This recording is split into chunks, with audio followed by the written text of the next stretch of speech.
विशेष चर्चा कर रहे हैं सीएम मनोहर लाल खट्टर, वहीं का रुख करते हैं। एक लाभ लेने के पात्र तो हैं, लेकिन त्याग भावना से, समर्पण भावना से उन्होंने उस लाभ को लेने से एक प्रकार से त्याग दिखाया है और ये कहा है कि इस पैसे का उपयोग समाज हित में कहीं भी आप कर सकते हैं। तो ऐसे हमारे बुजुर्ग भाई बहन जो 60 वर्ष के हो गए हैं, पेंशन लेने के हकदार हैं, और हमने जैसी अपनी योजना से सब लोगों को उनके घर जाकर अपने सरकारी किसी भी अधिकारी कर्मचारी को भेज करके पूछवाया कि आप ये ओल्ड एज पेंशन लेना चाहते हैं तो इस पत्र पर हस्ताक्षर करिए। लेकिन आपको जानकारी पहले से होगी ही, क्योंकि आप उसी श्रेणी से संबंध रखते हैं। लगभग प्रदेश में 40,000 ऐसे बंधु हैं जिन्होंने कहा कि नहीं, हम अपना काम अपने आप चला लेंगे, व्यवस्था हमारे पास है, इसलिए हम इस पैसे को नहीं लेना चाहते। जैसे अभी हम जानते हैं कि 2750 रुपया प्रति मास ऐसे बुजुर्ग भाइयों बहनों को मिलता है जिनकी आयु 60 वर्ष के ऊपर होती है और जिनकी पति पत्नी की आय 3 लाख रुपया या इससे कम होती है। और जैसा अगले महीने से अर्थात जनवरी से ये राशि 2750 के बजाय और 3,000 रुपया महीना होने वाली है। लेकिन हमने एक त्याग का, समर्पण का भाव दिखा करके समाज की सेवा का ध्यान रखते हुए और इस पैसे का जो है सरकार के ऊपर कोई एक्सचेकर के ऊपर वजन न पड़े, तो ये हमने अपना त्याग भाव दिखाया है। तो इस नाते से ये जो काम हमने किया है बहुत ही सराहना योग्य है और हम लोग इसके बधाई के पात्र हैं। तो भाइयों बहनों, आज मैं आप लोगों से बात करते हुए बहुत संतोष मुझे हो रहा है कि त्याग और समर्पण का भाव इस आयु में आकर के विशेष लोग में ही होता है। तो आप लोगों ने ये जो काम करके दिखाया है, मैं पुनः आपको बधाई देना चाहता हूं।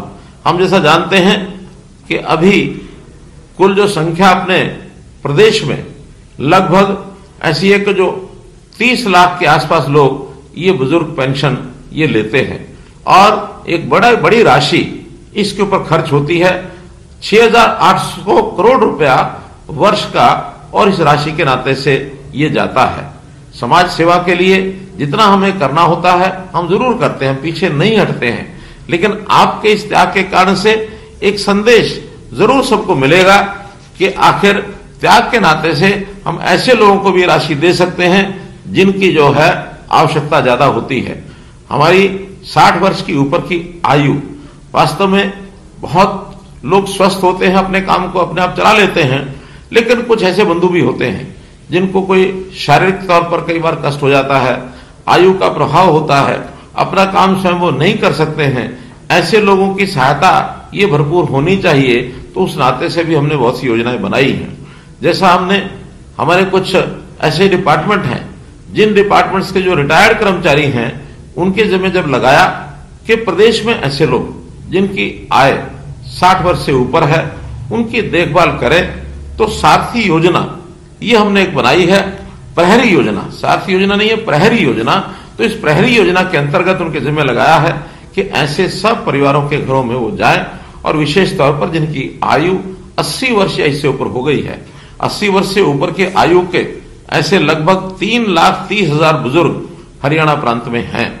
और एक और बड़ी जो चिंता की बात ये भी है कि उसमें से लगभग 1% से ऊपर 3600 लोग ऐसे भी हैं जो अकेले रहते हैं।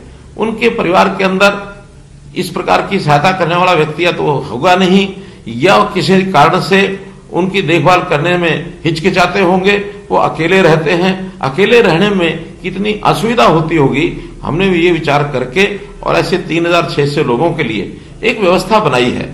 सेवा आश्रम इस नाते से बनाया जाए तो वरिष्ठ नागरिक सेवा आश्रम, इस योजना को बनाने का हमने आह्वान किया है। अपने सरकार की ओर से इस काम को शुरू भी कर दिया गया है। रेवाड़ी में एक ऐसा आश्रम खोला जा चुका है, करनाल में निर्माणाधीन है और अन्य 14 जिलों में इसके लिए भूमि भी और ले ली गई है। आज मुझे एक और मन में जो विचार आता है आपके सामने रखता हूं कि जैसे 40,000 लोग आप लोगों ने इस पेंशन का त्याग किया है, 3,000 रुपया जैसा अगले महीने से शुरू हो जाएगी, अगर हिसाब लगाते हैं तो प्रति मास 12 करोड़ रुपया ये बनता है, साल में लगभग 100 करोड़ रुपया बनता है।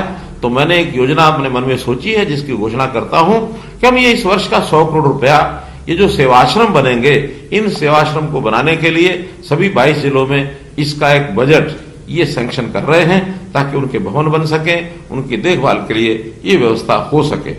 कुछ जिलों के अंदर अभी old age home red cross के द्वारा चलाए जा रहे हैं, जैसे पानीपत है, अंबाला है, पंचकुला है।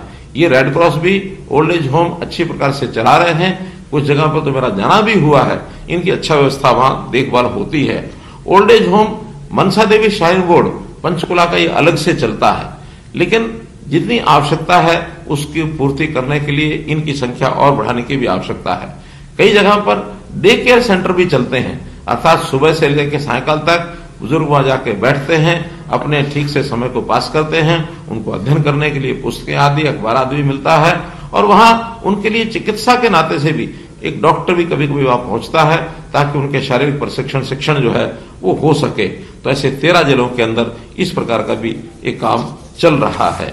तो मैं आज एक योजना के अंतर्गत आपको ये भी बताना चाहता हूं कि ऐसे जो बुजुर्ग जिनका शरीर साथ देता है, जो कुछ समाज के लिए काम कर सकते हैं, तो ये जो पुलिस द्वारा शुरू की गई रिटायर्ड कर्मचारियों के द्वारा योजना है, जिसको हमने प्रहरी योजना कहा है, हम लोग भी इसमें साथ जुड़ सकते हैं।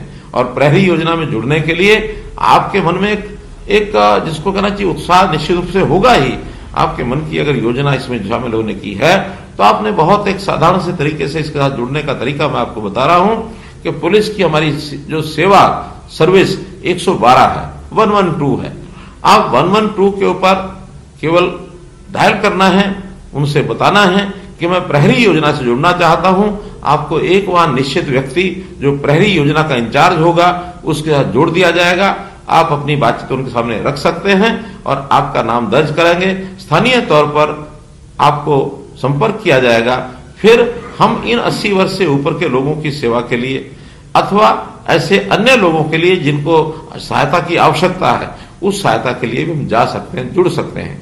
ये सामाजिक कार्य है, समाज का कार्य है। सरकार तो इसको करेगी ही, लेकिन समाज के लोग जितने आगे आएंगे उसमें निश्चित रूप से हमारा सबका लाभ होगा।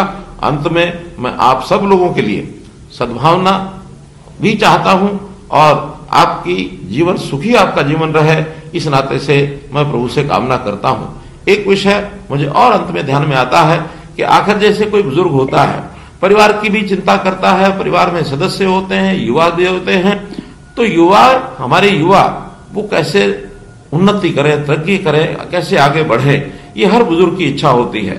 एक चिंता का विषय इस समय जो हरियाणा में देखने को मिल रहा है कि हमारे कुछ युवा वो गलत आदत के कारण से कहीं ना कहीं संगति उनकी गलत हो जाती है, तो नशे के आदी होते जा रहे हैं। और नशे के आदी होने से अपना जीवन तो खराब करते ही हैं, परिवार का जीवन भी खराब होता है, समाज में विकृति पैदा होती है। तो हम ऐसे नशे को यानी नशा न करे हमारा युवा, इस ओर भी कुछ ना कुछ जरूर विचार करना चाहिए, उनको रोकना चाहिए। क्योंकि नशा सप्लाई करने वाले उनके खिलाफ सख्ती करना ये तो सरकार का काम है, लेकिन जन जागरण करना, जो नशे का सेवन करता है, जो इस प्रकार के ड्रग्स आदि लेता है, उसका जन जागरण ये समाज में सामाजिक लोग ही कर सकते हैं। हम चूंकि पूरे जीवन में बहुत अनुभव ले चुके हैं, हमारे तजुर्बे अधिक हैं, तो इस तजुर्बे का और अनुभव का लाभ हम इन बुराइयों को समाप्त करने के लिए जरूर हमको करना चाहिए। तो इस काम यदि हम करेंगे तो हम भी अपनी एक जीवन के अंदर एक भूमिका निभा पाएंगे। और जिस प्रकार से हमने अपना ये पेंशन छोड़ने की बात कही है, तो ऐसी प्रेरणा क्या हम दूसरे लोगों में जगा सकते हैं? तो इस पर भी हम विचार करें। और साथ में एक प्रश्न और आपसे मैं करना चाहता हूं, आपसे व्यक्तिगत बात करूंगा तो उसमें उनके उत्तर आएंगे कि मैं पूछना चाहता हूं कि आखिर 40,000 लोग जो पेंशन नहीं ले रहे, तो क्या ये निर्णय आपने अपने मन से किया है? कहीं किसी दबाव में तो नहीं किया गया है? और अगर दबाव में निर्णय किया है तो आपको निसंकोच बताना चाहिए, आपकी पेंशन चालू हो जाएगी, इसमें कहीं कोई कठिनाई नहीं आएगी। और इस योजना में और लोग कौन शामिल हो सकते हैं, इसके बारे में भी जरूर जो है हम जनता को जागरूक करें और इस नाते से आगे बढ़ें। 60 वर्ष से ऊपर के जो आय के लोग हैं, जो आयु के लोग हैं, इनकी हर प्रकार की सुविधा हम करना चाहते हैं। आपके मन में किसी प्रकार का कोई सुझाव है तो निश्चित रूप से आप हमको बताएं। बहुत बहुत आभारी हूं, बहुत बहुत धन्यवाद करता हूं और इसके साथ साथ आपकी शुभकामना भी चाहता हूं। बहुत बहुत धन्यवाद।